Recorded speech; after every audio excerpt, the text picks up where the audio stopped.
What's good, YouTube, and the people watching us? What's good? I'm Jay.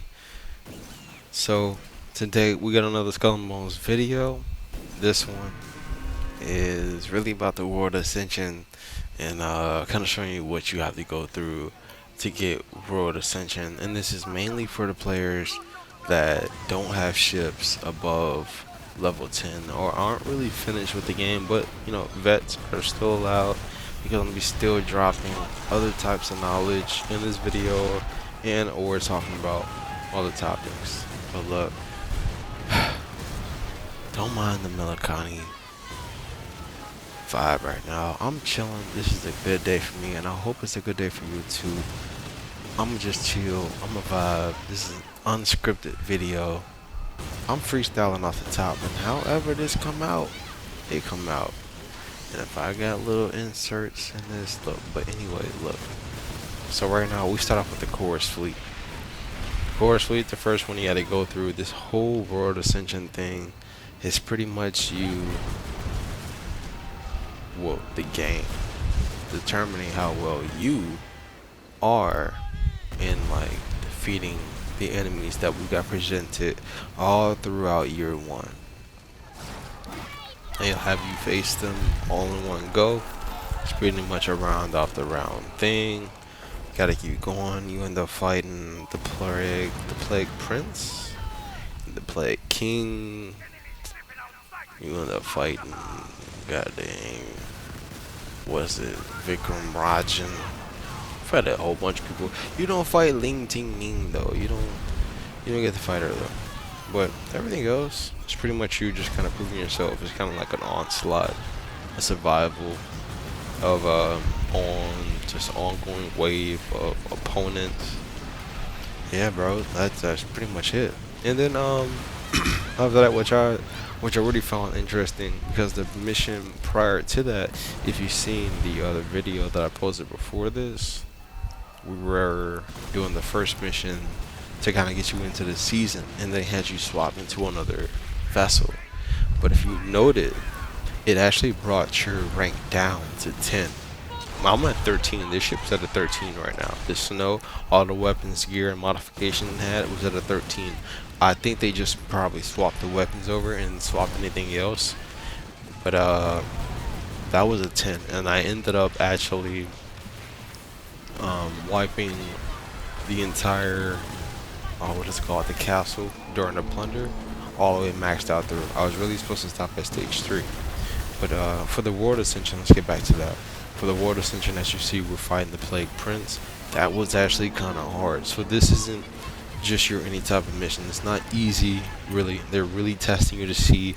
I actually died here, and I had to prepare. This is no joke at all. Fighting the Plague Prince, you got to be on your P's and Q's. Your ship actually has to be adequate, and then further down the line, it's a lot harder and harder. I mean, a lot harder and harder. And on a little segue, let's talk about potential features for after season 1. So right now, I'm pretty sure they got something rolling out for season 1. I gotta look at the season calendar, but right now they're rolling out little stuff. I'm really waiting on the big ships that somebody said, it was a comment, said that was coming in season 2. But I don't know for sure if it's coming in season 2. That seemed like something they're really holding off, and it'd be a real unfortunate if they don't decide to put it in. And if you watch my videos before, you would know that I talk about the big ships a lot, because that is a major part of the game. It does change a lot of things. It's gonna change PvP most of all. It's gonna get to the point where everybody's gonna be vying for a big ship.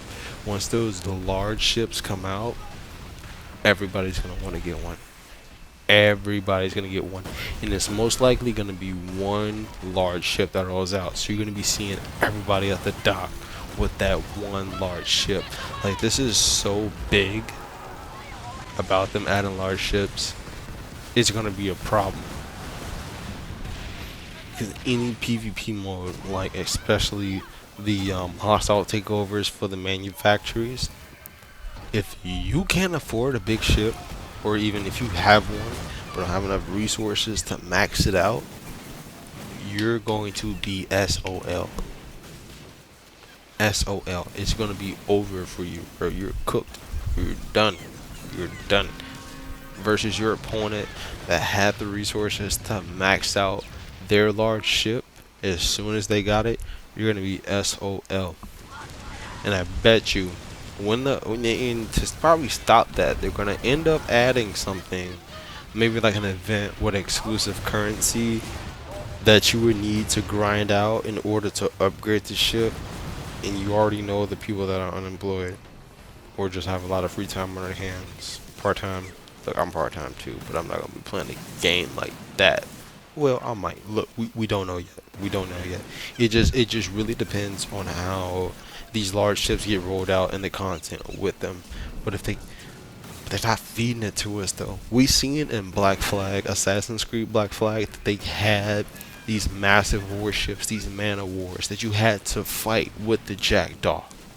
The Jackdaw was a medium ship. It would be classified as a medium ship if it was in Skull and Bone. For all the Assassin's Creed Black Flag OGs out there like me, you already know the Jackdaw. It was considered, that was the medium ship, and you can max it out. Everything was gold on it after you maxed out. Like, I think it was like gold cannons, gold plates. Everything was it was flawless. It was flawless, and that's kind of the same direction I kind of feel like they're trying to push with this. So our medium ships will be on par with the large ships at a certain degree. Um, I just kind of feel this, and especially with the Ascension, it's almost like, well, let's give them time to upgrade their ships with the Ascension upgrades, and then by the time they roll out large ships, the players that they have their medium ships all maxed out, and then the Ascension at a good level, they will be on par with the players that have the large ships, because we're gonna set a boundary that is, it's gonna take a while for them to actually get there. So that's the theory I got going on. When these large ships gonna roll out, there's gonna be a major catch to it because this is so anticipated. And when you're making something like that, it's not gonna be 6, 7, 8 cannons like firing out for one time like the mediums. Like the large ships, they gotta have at least 12, 15 on a broadside launching off. Not to mention the artillery that's gonna go on. They may have 2 artillery slots. We don't know exactly yet, but it's gonna be good. But look, let me know what you think in the comments. Thank you for watching the video. We gonna chill, we gonna anticipate, we gonna wait. Hit me up. Have a great night. Peace out. Love you.